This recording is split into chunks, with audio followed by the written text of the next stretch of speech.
आज से 5 दिन बाद राम मंदिर में प्राण प्रतिष्ठा का भव्य कार्यक्रम होगा। तैयारी पूरी हो चुकी है। मंदिर प्रांगण सज चुका है, परिसर तैयार है, गर्भगृह प्रतीक्षा में है और 140 करोड़ भारतीयों की आंखें इस वक्त अयोध्या की ओर हैं।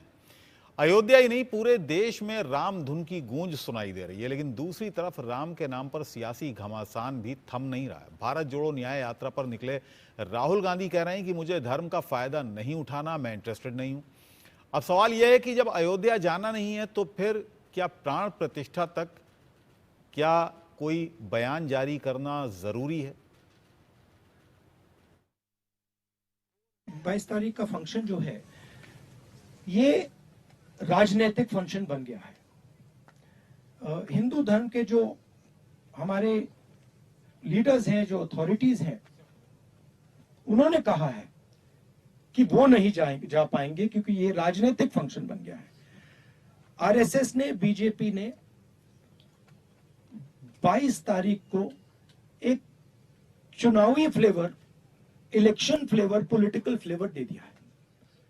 इसीलिए कांग्रेस प्रेसिडेंट ने इनकार किया वहां जाने का। जहां तक धर्म की बात है, हम सब धर्मों के साथ ये कहना चाहते हैं कि जो भी जाना चाहता है जा सकता है, कांग्रेस पार्टी से जा सकता है, but we cannot be party to a political function. It becomes very difficult for us when the Prime Minister of India and the RSS, our principal opponents, have captured a function and turned it into a election function. Rahul Gandhi जो भी सोचे, उनके गुरु Sam Pitroda ने भी कुछ ऐसे टिप्पणी किया था 5-6-7 दिन पहले। वो जो भी सोचे वो सोचे।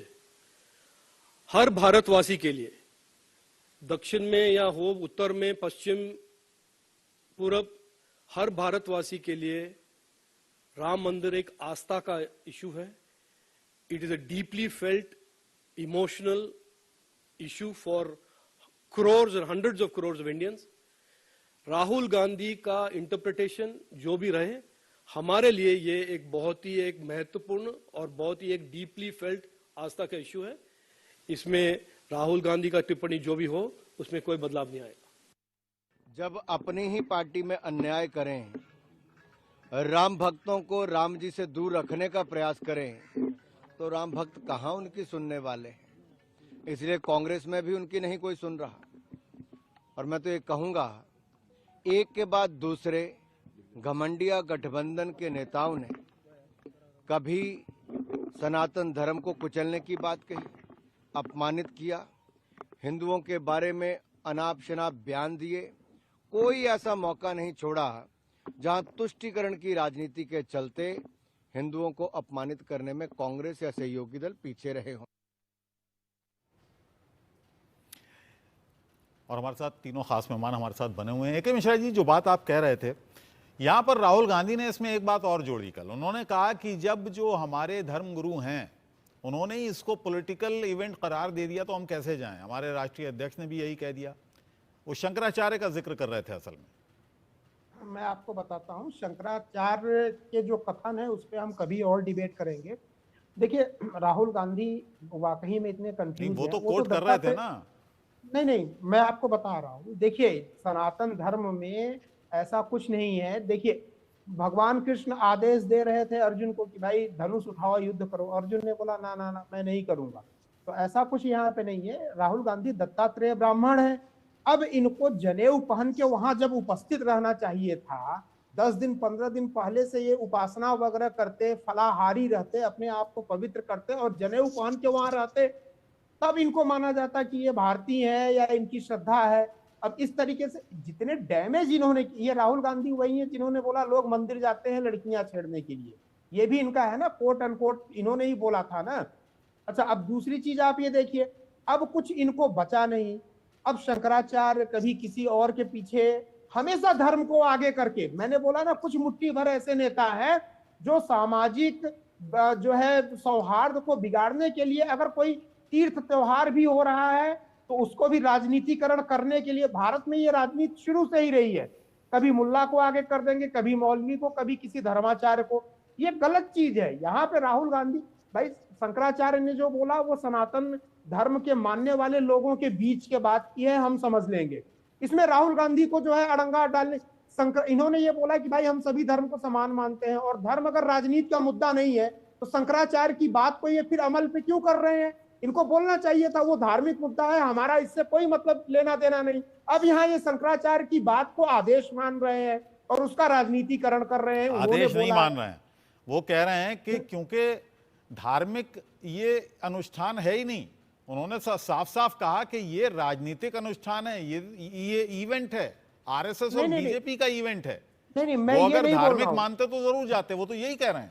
अगर राहुल गांधी सभी धर्म में समभाव रखते हैं और धर्म और राजनीति को अलग अलग तरीके से देखते हैं, तो एक धर्माचार्य की बात को इनको क्यों ये बोले कि भाई हम तो नेता हैं, कभी ये मुल्ला मौलवी के फतवों को मानना शुरू कर देंगे और उसके अनुसार अपनी राजनीति शुरू कर देंगे, तो ये गलत चीज है, ये कंफ्यूज है। देखिए यही कारण है कि यूपी कांग्रेस के लोग चले गए वहां पे। हाँ, इन्होंने मना किया था, ये नहीं जा रहे हैं, लेकिन यूपी अब इन्होंने करेक्शन किया, भाई कोई जाना चाहे तो चाहे, ये नितांत जो है निजी विषय है, निजता का मुद्दा है, कौन किस धर्म को मानता है।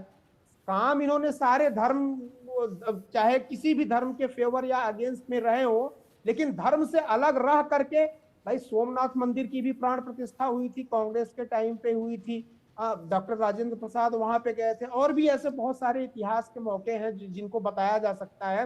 नारे लगे हैं यहाँ पे श्री राम के खिलाफ, जो है दो पार्टियों ने गठबंधन बनाया था, वो उसका मैं इस शुभ घड़ी में उसका मैं नाम नहीं लूंगा, यहाँ पे नारे। तो कैसे ये लोग बोल सकते हैं कि भाई हम धर्म की राजनीति नहीं करते हैं, और वो भी ये बोलते हैं कि भाई चलिए सर्वधर्म समभाव, सही बात है, एक किसी धर्म विशेष को आप अपमानित करना, ये भी तो राजनीति नहीं बोलती है ना, या संविधान तो नहीं बोलता है ना कि एक धर्म विशेष के लिए आप अड़ंगा डालते रहो, अड़ंगा डालते रहो।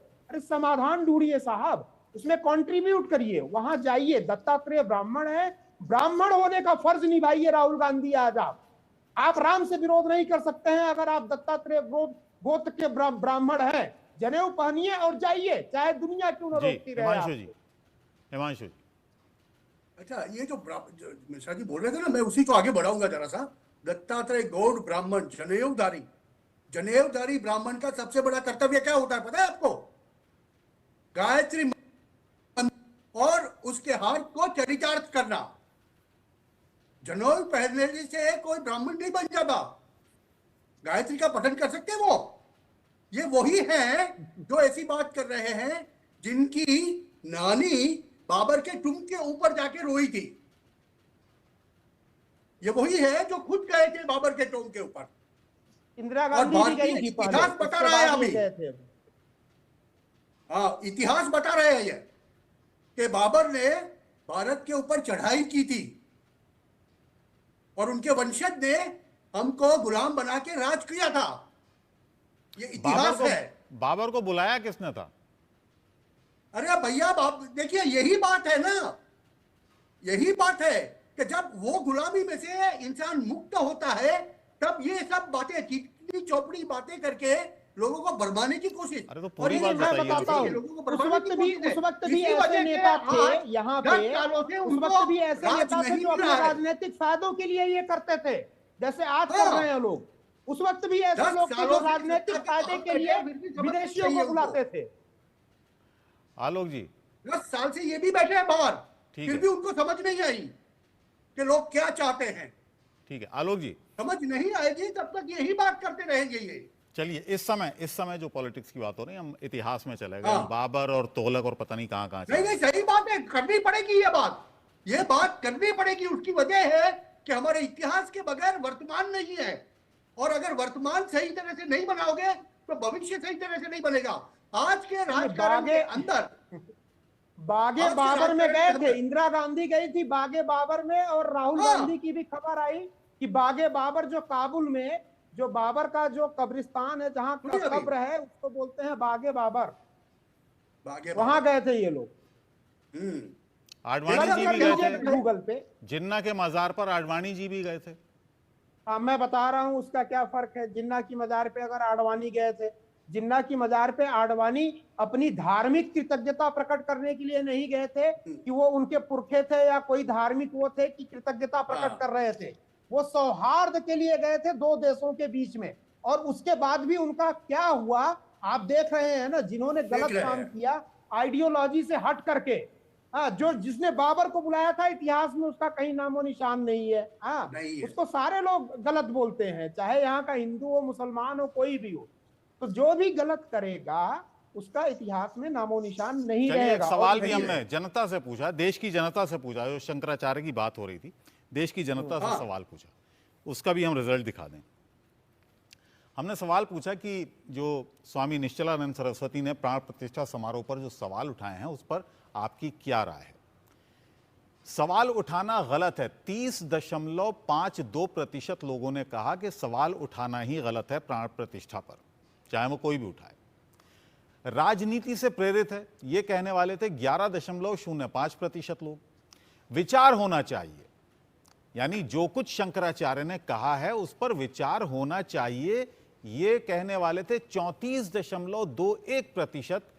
और कह नहीं सकते, या जिन लोगों की कोई राय नहीं थी वो थे 24.22%।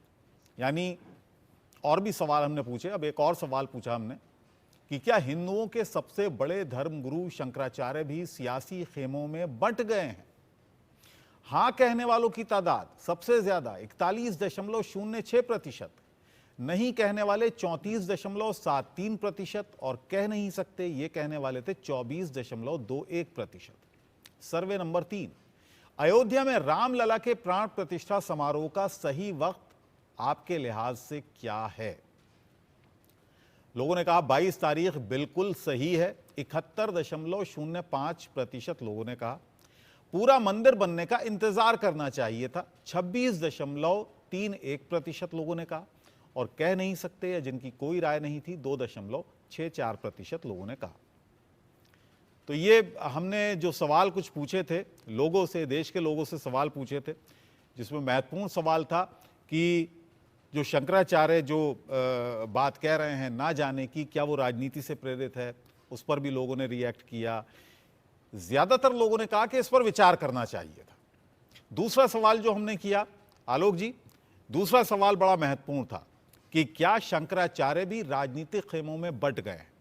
सबसे ज्यादा लोगों ने जो राय प्रकट की है, 70% से ज्यादा, उन्होंने कहा कि हां, शंकराचार्य भी राजनीतिक खेमों में बंट गए। इस राय को, देश की राय को आप कैसे देखते हैं। देखिए अबुल जी, आप तो बहुत ही ज्यादा, चूंकि काफी पढ़ते लिखते व्यक्ति हैं और बड़े अच्छे पत्रकार हैं। आप यदि रिकॉर्ड देखेंगे, नरसिंह राव ने या चंद्रशेखर ने जब बातचीत शुरू किया तब से धर्मगुरु, इसलिए मैं शंकराचार्य शब्द का इस्तेमाल करें तो उसमें हम एक विवाद हो सकता है, लेकिन जैसे एक शंकराचार्य ने तो कल भी अपने चैनल पर इंटरव्यू में भी कहा कि भाई ठीक है, हम इसको इस तरह के अनुष्ठान में हम जाकर के उतना समय रहते तो उससे व्यवस्था हमारे लिए जो हमारी जो पूरे नहीं हो पाते, इसलिए हम नहीं जा रहे। तो ये बात सही है। वो उसको आप कह दीजिए कि साहब वो चूंकि उन्होंने कहा तो वो इस पार्टी के साथ है। मेरा मानना है भारत तो 33 करोड़ देवता का देश कहलाता था ना हमेशा, तो सबकी राय अलग अलग भी हो सकती है। और नरसिंह राव ने जिस तरह उपयोग किया, मैं नाम एक बार मैंने अभी बीच में कुछ लिखा भी था, आपने देखा हो यदि अपने अखबारों में भी, संडे गार्जियन में भी और आज समाज में और इंडिया न्यूज में, तो निश्चित रूप से इसका उपयोग, मेरा हेडिंग यही है कि उस पर वर्चस्व का कांग्रेस को कष्ट ये है कि हमारा वर्चस्व नहीं है। यदि इसी घड़ी में यदि उनको कह दिया जाता कि आप ही को करना है, मोदी जी घर में बैठेंगे, दूर से तपस्या करते रहेंगे, हिमालय चले जाए, केदारनाथ, तो उनको खुशी होती, कहते हैं अच्छा मंदिर तो इसी समय बनना है, चाहे कोई विरोध कर रहा हो, हमें कोई मतलब नहीं है।